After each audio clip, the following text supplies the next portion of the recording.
Atepu, assalamu alaikum, namaste, and shalom. This is Kasak Ma'akeperu with another broadcast here for you. And today I want to talk to you about, are we in a computer simulation? But before I got to that, I'll get to that. I was shopping for some apples, and lately I've been having good luck with apples, because most of them haven't tasted really that good. They're not ripe or sweet or anything. So I was about to go on my fast, and I said, well, maybe I should start it early. You know, I bought this one apple. I said, well, I'm a little hungry. Let me just take a little bite. And behold, I take a bite. It's probably one of the best apples I've ever had, and it's great. But I'm like, why do I find this now when I want to start on my fast? And so I'm debating whether to eat the entire apple or just a little bit of the apple. But anyway.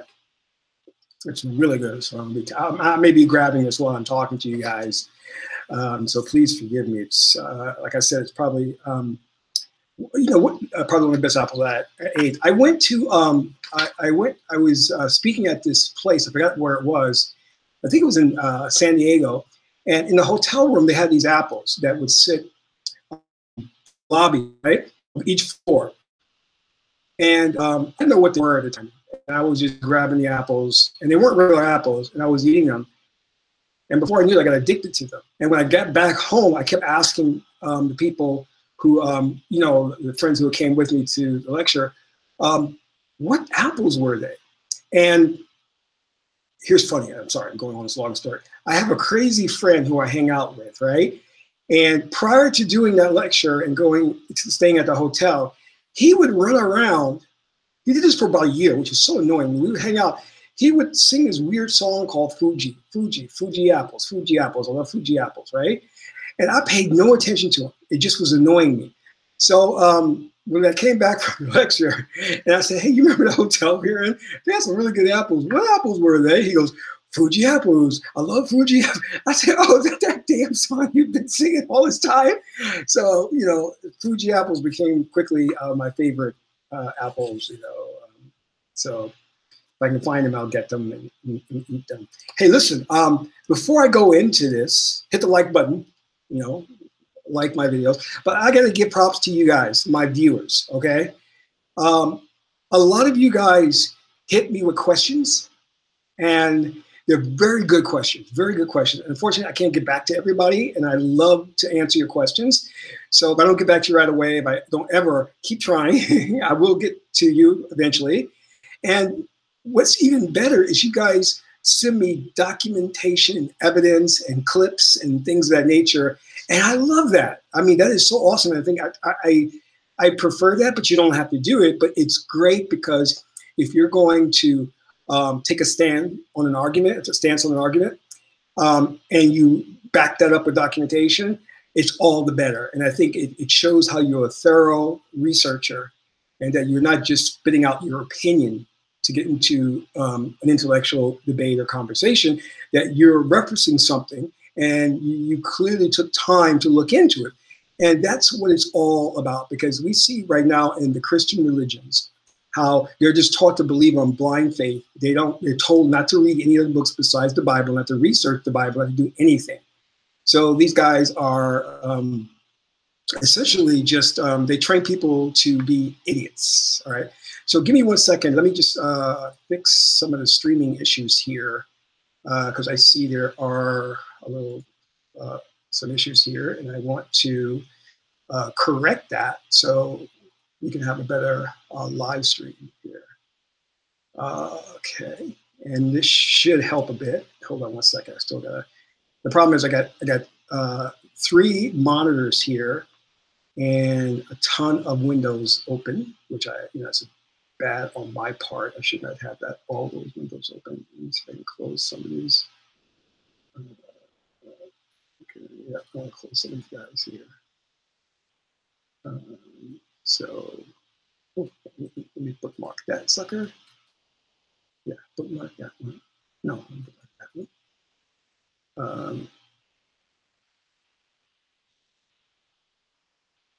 There we go. All right.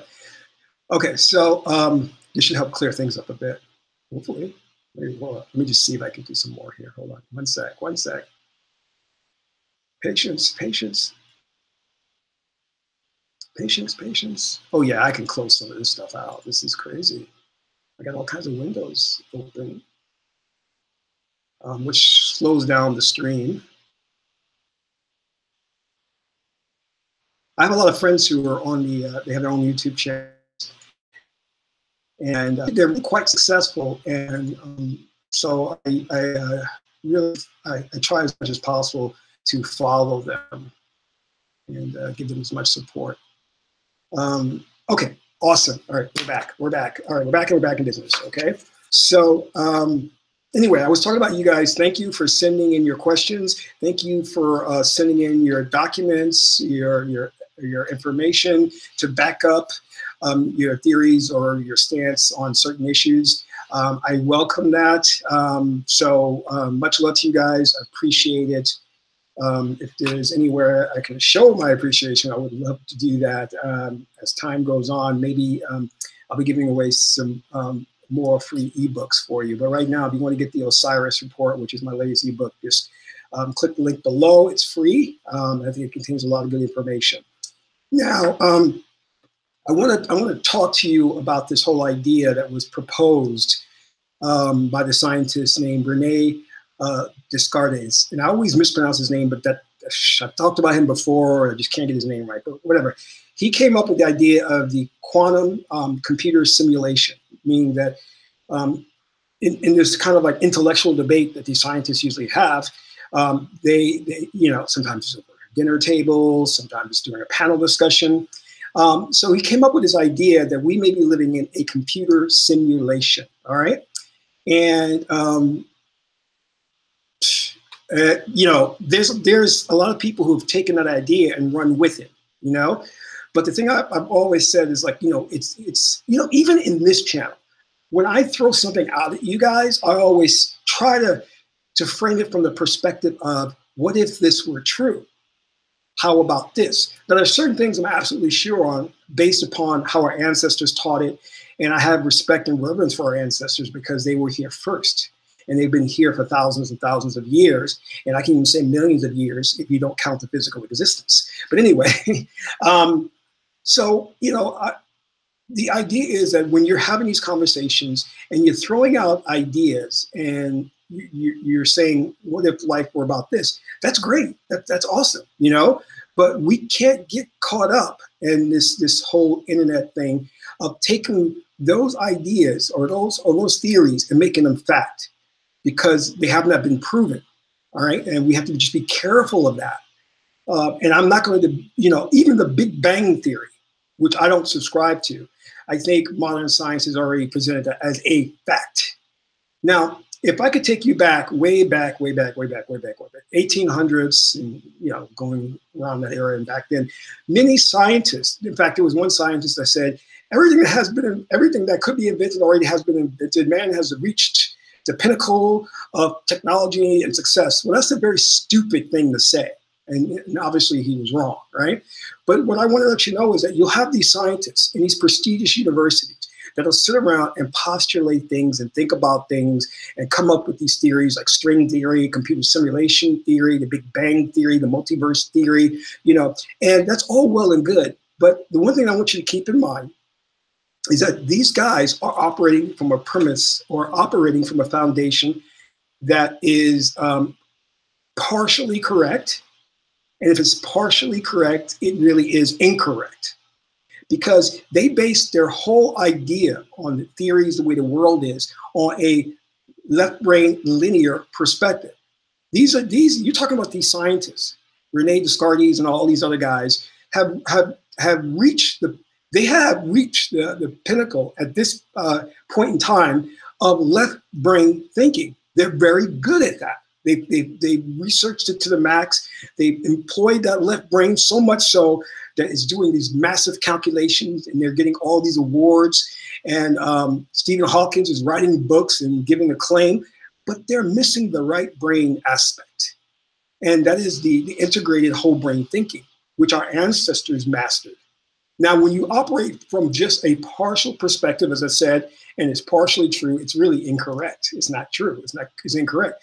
So the basis of everything they put forth in terms of theories, and they publish their papers, and they have these panel discussions and these forums where they sit back and they try to look brilliant, that they've come up with these ideas, and they do the mathematical probabilities of if their theory is true. And what you're getting is the same thing back with the scientists that I was talking about. If you go back way back, I think it was the 1800s, saying that we have reached the height of technology, and everything that there is to have has already been invented. So that's the ego and arrogance of these scientists, to think that they have reached a point where they understand something. And there was an African shaman whose name escapes me, and he said that in order to understand God, you have to invent a new type of science. That science cannot explain God. There has to be something else that has to be created after science to do that. And I totally believe in that. And let me explain something a little bit better than this. And I don't want to go too deep down this rabbit hole, because this is branching off into another aspect. But in these prestigious universities, right, the one thing that they have successfully done is to keep anybody who is of melanin or dark skin complexion out of the intellectual circle. So, and very recently, I did see a panel discussion where they did have an African shaman on that panel, but usually they try to avoid that. What they'll put is an Indian guru or a Buddhist guru, and they'll talk about their theories, and then they'll ask the guru what their theories are. But these intellectual circles, they are so racist in their perspective that they will accept an idea from an Indian guru, but an African guru, they're really hard pressed to legitimize anything he or her is saying. And I remember there was a discussion with a woman, I believe she was a feminist, and she was at this council, and there was an African woman there. And in the council, this feminist was trying to say that to the African woman, about abortion, because they had these abortion clinics in Africa. And she was saying, well, this white woman feminist was saying, your people, these African women, have a right to choose. It's their body. Please tell them that. So the African woman looked at her and said, I wouldn't even know how to say those words in our language, because those words do not exist.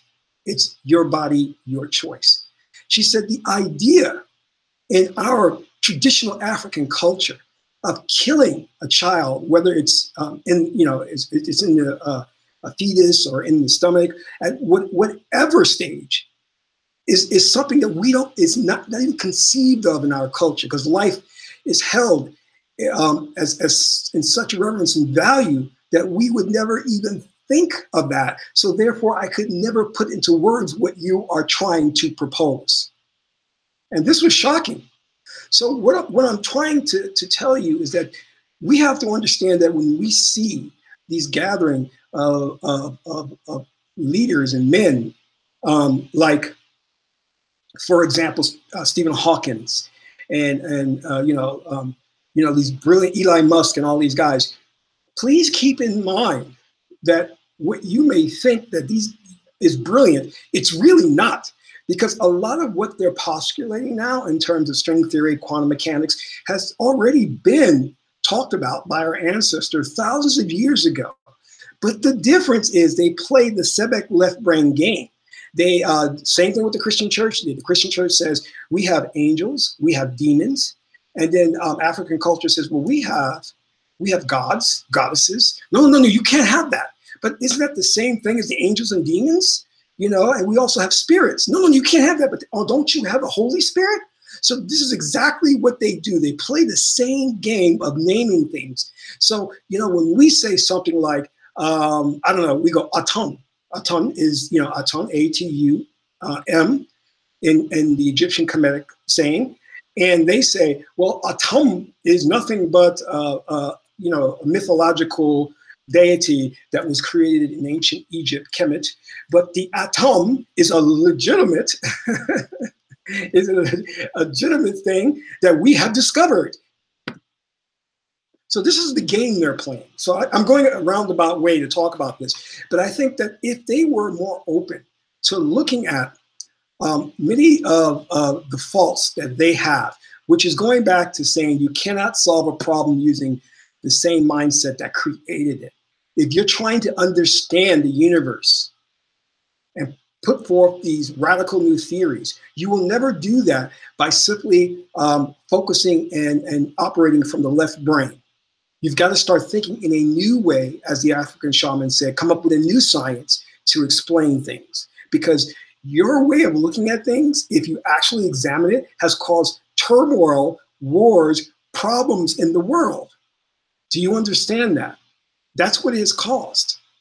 So therefore, let us not put too much stock into what they're saying. Let's say, okay, let's, I'm open to hearing it, but I understand you are a child. And in the sense of your knowledge of the world, because what came before you were men and women of supreme knowledge and consciousness who were basically killed and murdered in their way of life, suppressed, so that we can never go back to that and live that way again. So we're living in the dark ages. So understand that clearly, that what these guys are, these theories that these guys are coming out with, contain a lot of problems, and it stems from the fact that they are just focusing on the left brain. So you got to look at that and then apply a right brain perspective and way of thinking to understand if it's true or not. So let's go into this, right? So this whole idea of the computer simulation came about in the 1940s by Rene Descartes, right? And he was saying that we live in a world that is a computer simulation, meaning that there was some higher intelligence, whether it be aliens or whatever, created us and created the world and this universe as a computer simulation. It's the same thing with video games. Now, I don't play video games anymore. I think I'm too old for that. But if you're playing a video game as you, I think it's called first-person video game, as you, the shooter or the avatar character, whatever, male or female, you're running around in this game, and as you turn left or turn right, the computer is creating the simulation or creating the world that you see. One of the games I liked was Resident Evil. It was a zombie game. Oh, I love zombie games. For some reason, if it's not a zombie game or a game, I'm not interested. So it has to be zombie attempts. But there was one zombie game one summer I really addicted to it, and I almost mastered that sucker. House of a Thousand Corpses. That's what it was. My favorite. So when I would play the game, I wanted to see how far this thing would stretch, and it had this entire world, this dystopia, where if you were in it, it was just dilapidated buildings, but the zombies will come out of everywhere. And I love exploring. Let me go into this building. Let me go into that building. Let me go underwater and see what's there. Floating zombies, cool. So that's what he's talking about, a computer simulation. He postulates that we are nothing more than the computer simulation created by higher beings who may be around, may not be around. And that's what's going on now. And that when we look at reality and we turn left and turn right, it's being generated and created before us, okay? Which is an interesting idea that he proposed, And then Elon Musk came about recently and talked about, they asked him, not sure why he asked him, but anyway, they said, what are the chances of us living, that this being a baseline reality, or what I call reality prime, meaning that what are the chances of this being an actual organic reality and not a computer simulation? And I think he was saying, if I got this right, 1 in billions, okay, that this is a baseline reality. So I guess the probability of us being simulations is more probable than this actually being an organic reality, right? So, but there's still problems with that idea, all right? And even they confess that there's problems with that idea. Now, as I talked about before, that once people get these ideas and on the internet, they start running with them and they start building almost like a religious culture. Like quantum physics is almost evolved to like a religion now, and string theory to people are really following this and they're like, oh yeah. But meanwhile, African people who were taken enslaved couldn't have their own religion, So this is a left brain problem, you know what I mean? So and the people who are causing this are the ruling elite, the 1%. So I'm not saying that this is caused by any one of us, because we, irrespective of whether you're black, white, Asian, Puerto Rican, we are all in a matrix. and we are being controlled and manipulated. So I know, you have to understand who is at fault here, who is in control, which is the ruling elite, and not you, not I, not the ordinary people. We are caught up in something, and we're trying to get out of it, and we're trying to understand it the best way we can. All right. So the idea that we are all in some type of computer simulation is gaining, is fastly gaining track, or people are talking about it. They're making videos on it. Now I'm going to hit you with something profound. All right, and I'm not kidding. I'm not just saying this to give you hype. I'm going to hit you with something profound, and I want you guys to think about this. And feel free to curse me out. Feel free to comment in the comment box and present your evidence to back up your position. Or if you don't have any evidence, just go ahead and give me your ideas anyway. Just be respectful,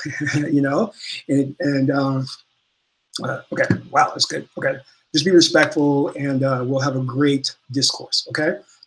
Now, I want to make sure I stay on topic here. I don't want to go off. All right, I wrote a screenplay not too long ago about a famous scientist who created a type of quantum computing, where he created a world that was full of AIs, and it would self-replicate. All right, and this was years ago. Lo and behold, what comes out is being popular now, the computer simulation theory. But even when I was writing that character and writing that whole thing, I realized there was flaws with the idea of me living in a computer simulation. And the reason why this whole theory has come about is because they took that premise and they started looking deeper into the nature of reality on a quantum level. And what they realized was that it's code. It's basically code, a sophisticated type of computer code. And they were saying it was invented in 1952, I think it was. No, it was 1940 by Claude Shannon, if I'm correct, Claude Shannon. Yeah. And he was, I guess, again, left brain scientist, great scientist, but they're realizing that the nature of reality is based on this unique computer code. So they're saying that there is great evidence in just seeing that means that we are a simulation. We are a sophisticated type of code, right? Very interesting. They found that out when they looked into the nature of reality. They saw code. Yeah, okay. So, all right, there we go. Now, here we go. Sorry, sweetie. Now, I'm going to tell you, first of all, I'm going to tell you the main problems from a scientific perspective of the computer simulation theory. Then, after that, I'm going to tell you why it's not possible and why it is possible. No, wait, hold on a second. Put it this way. I'm going to tell you why it's not true and why it is true. There you go. You see, this is what I'm saying. When you start operating from the right brain allows you to hold two belief systems that are opposing belief systems, synthesize them to allow yourself to have a greater understanding of reality. Do you get where I'm saying? I am saying that the basis of these cultures that existed in such high technology, high morality, were capable of taking two theories that seem diametrically opposed to each other and have them work. And from there come up with a new theory.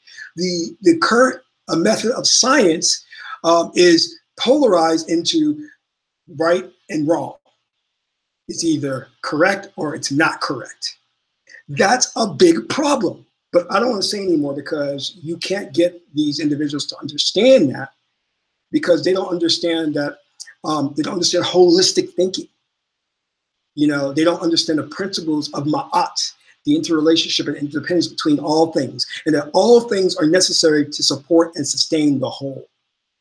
Make sense? Okay, first thing is, all right, so let's see. Now, the idea, what they're saying is that this is not a baseline reality. This is not organic reality, right?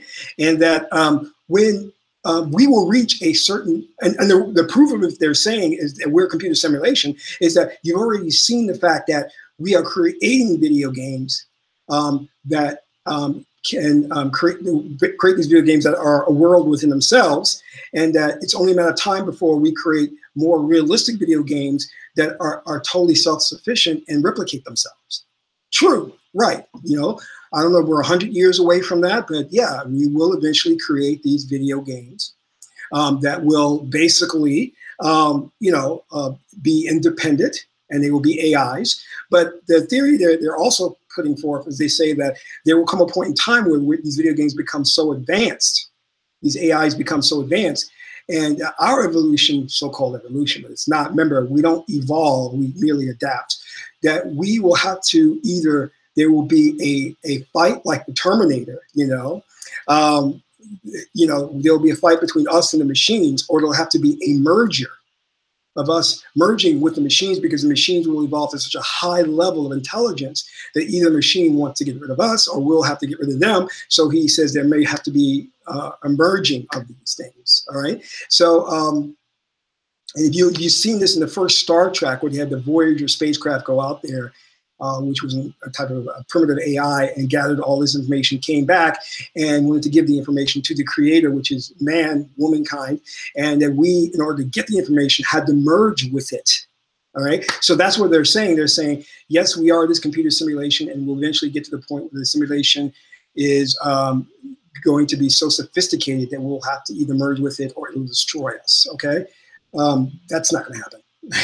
Or it could happen. All right. So the other thing is that it's going to be kind of like a hologram. A hologram is, it duplicates itself forever and ever and ever and ever. I don't know if you've seen those. If you go into a circus and you look in a funny mirror, and you see in a funny mirror where there are multiple images of yourself, like a lot of images of yourself going off into like infinity. All right.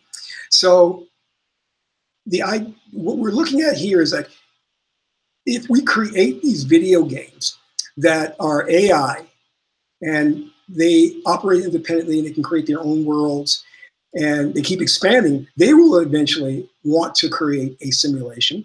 So they will create a simulation that's just as intelligent as them, and in that simulation will create another simulation, and that creates another simulation, and it goes on and on and on. And what all of that will do was absorb power, because those things need to be powered from the first simulation, which is us.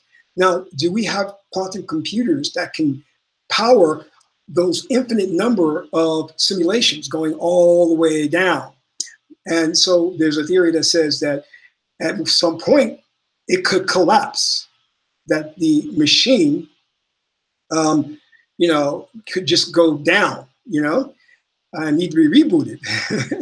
So that's an idea there, and that's a very good idea, because in order for us to create this simulation that creates another simulation within it, and a simulation within it, and a simulation within it, like a dream within a dream within a dream, we have to have something that has this infinite power that will never shut down and continually power the number of simulations that come after it. All right.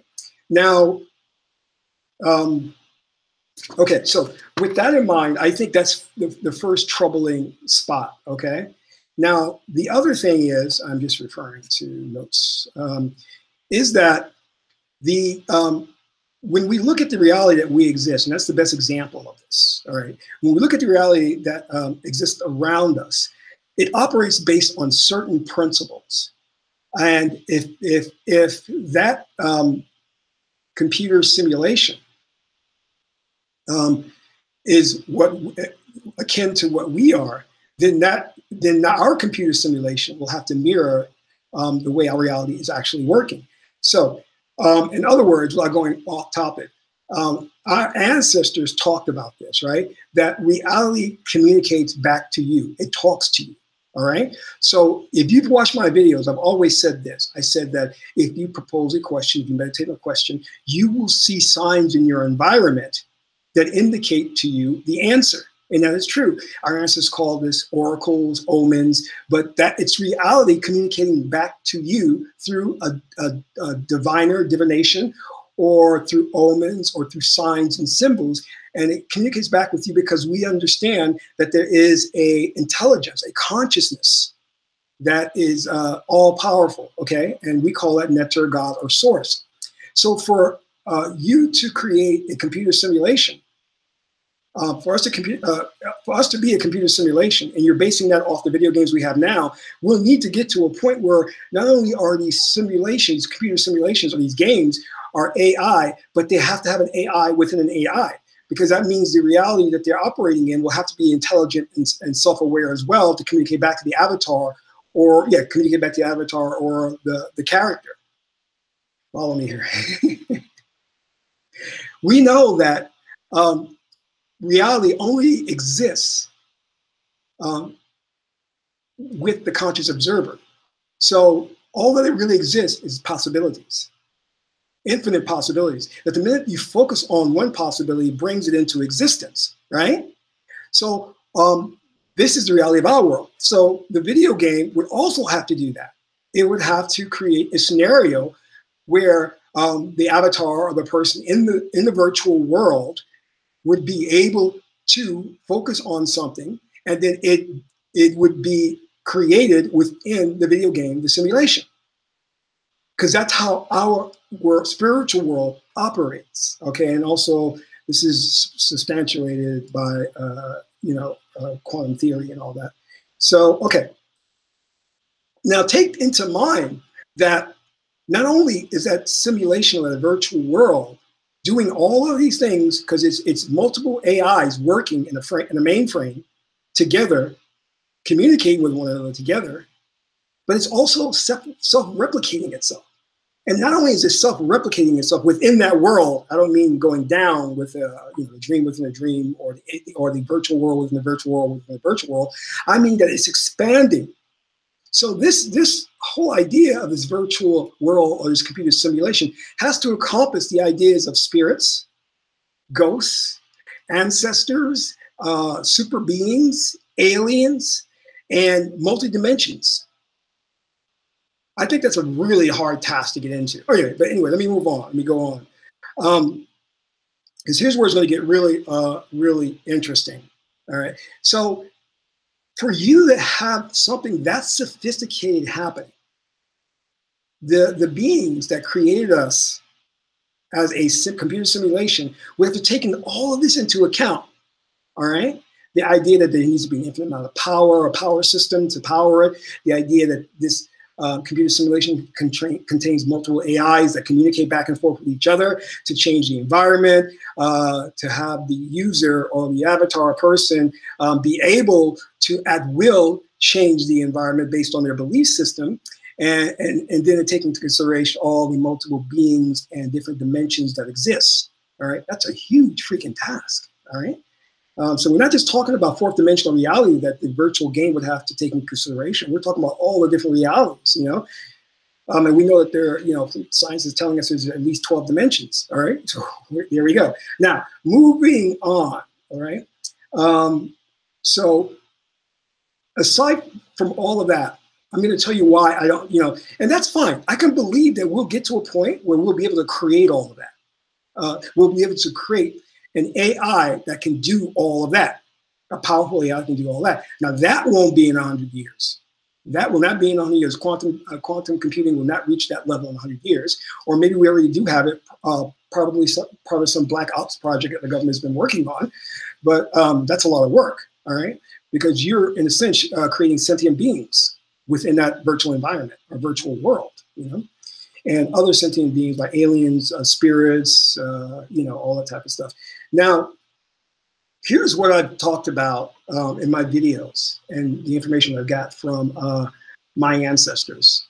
And this is why you need to understand the nature of the reality that we exist in. I spoke about this before. Now, why is it that now that we have these computer games that can simulate reality almost to 95%. Why is it that now, when we are looking for our origin, we're now discovering code? We're now discovering that it's made up of a very sophisticated code or language. Why now are we discovering that? Why are the two mirroring each other? Now, if you watch my videos, here is the answer, and it will explain why. But before I touch on that, because that's I'm gonna, in this video, and this is going to be the big wow moment, that you'll understand where I'm coming from.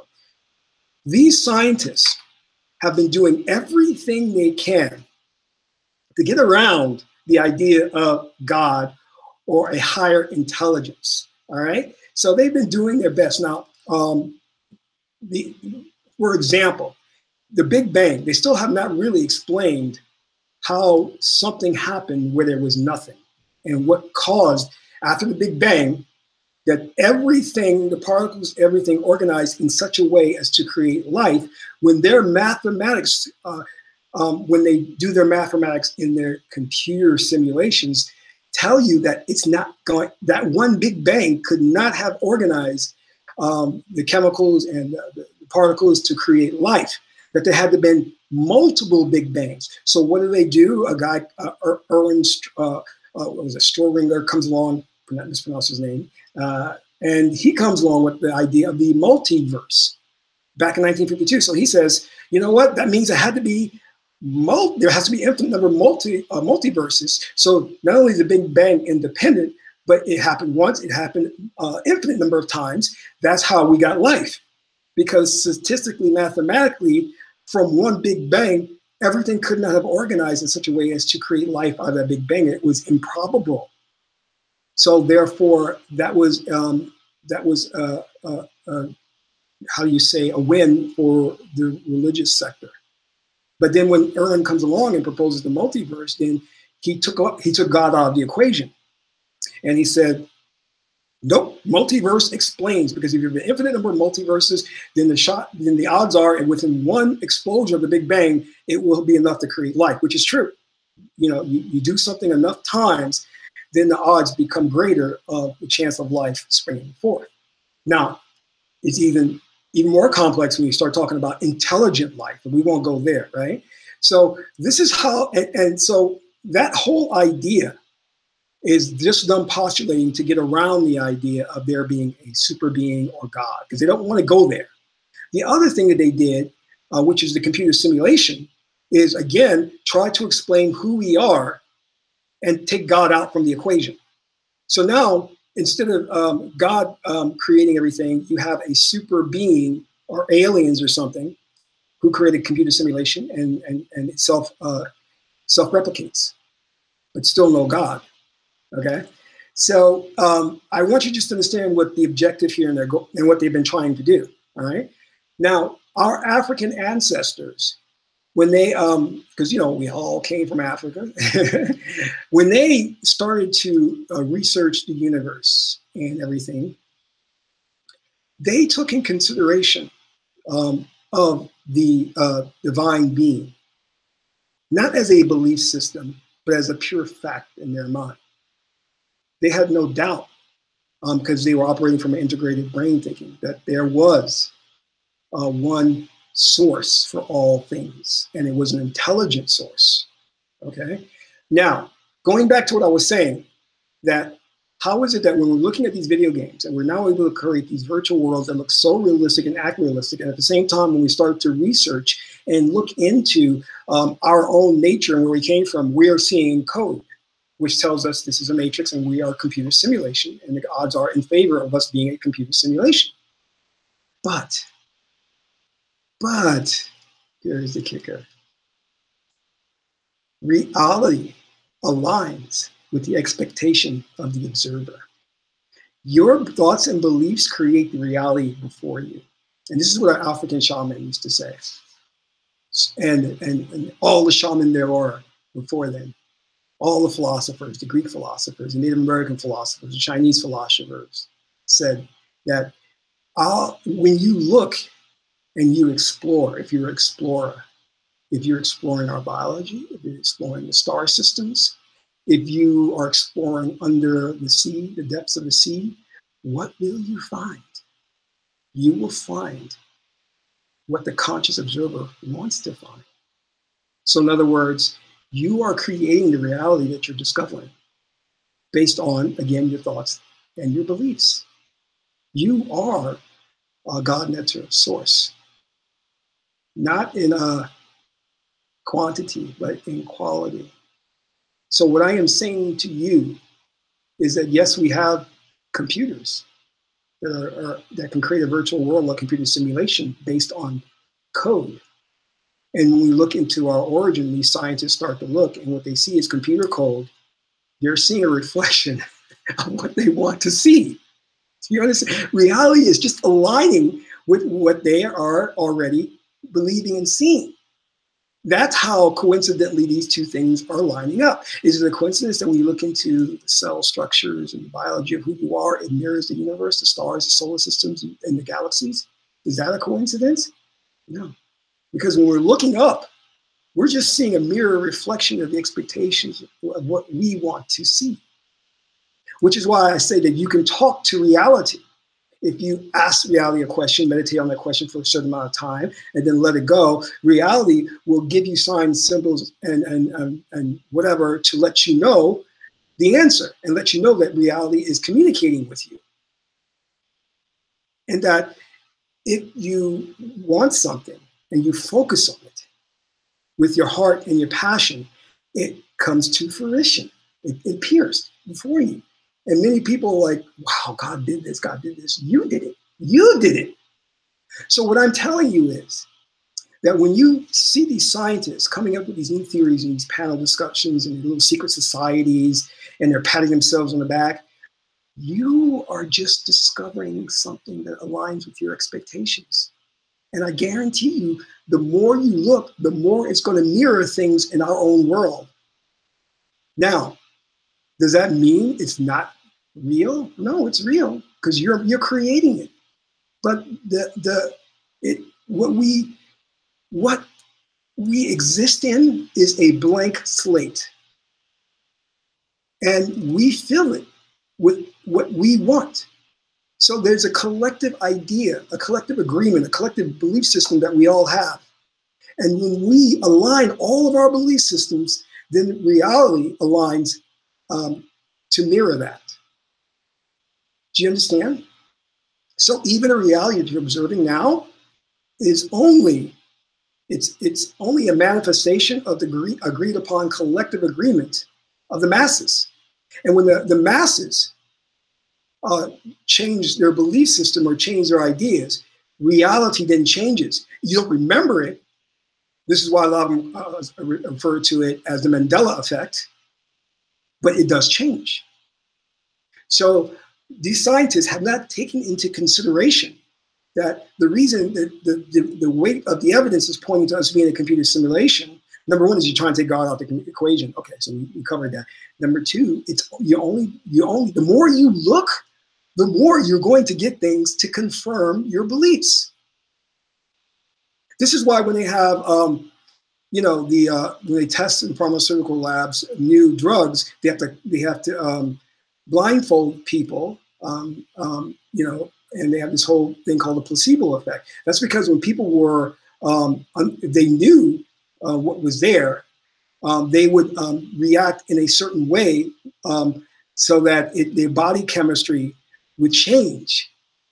For example, if I actually thought I was taking a medication that would help me to grow hair all over my body, in studies they saw that they could give the person a sugar pill, and when the person had an expectation, they would see hair start to grow on the person's body. Incredible. So what I'm saying to you is,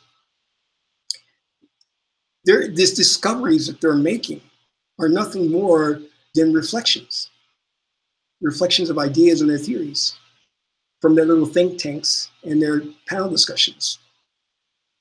And this is great news, because what it's telling us is that it's going back to what our ancestors told us, that yes, there is a source. Call it what you will, God, Neter, Yahweh, Nebuchadnezzar, and that we are part and partial of the creator source, and that this reality aligns with what we want, that we control it. And that is fabulous. That is fabulous. So keep this in mind when you're looking to explain why is it that we're finding things now that keep aligning with things that we already have. why is there this duplication process? Why is there this mirroring process? You know what I mean? So this explains that. I can say no more. I'm done. I'm taking a bite of my apple. I hope this has made sense, because from this perspective, which is a whole brain perspective, it explains things. It explains things. And our ancestors knew this, which is why when you study the ancient Kemetic scriptures and the deities are nothing but replications of the universe. And there were, oh, this is a good point too. There were scientists who went into African cultures, and they noticed that the cities, the tribes, the villages were all based on fractals. And these fractals were kind of like infinite. And they wondered why the African people designed their society in such a way. And then when you look at the Egyptian pyramids, which only align themselves to the stars, you have to wonder, our ancient ancestors knew something about this mirroring process, about this duplication, because they said, as above, so below, right? And this is why they also said, know thyself, because in knowing thyself, then you understand everything. And if you were to study Kemetic, the Kemetic text, the Metu Neter, the Holy Scriptures, you would understand that they placed a great emphasis on taking one thing and having that one thing represent a number of things. So understanding that one thing, you understood all things. Hence is why when these left-brain scientists went into ancient Kemet, not ancient Kemet, sorry, went into Kemet and studied the ancient writings, they couldn't find individual compartmentalized subject matters. Like they couldn't say the Egyptians had something called a religion. They couldn't say the Egyptians had something called mathematics. They couldn't say the Egyptians had something called entertainment or dance. It was all woven together with no name, no label, no definition. So that confused them. That totally confused them.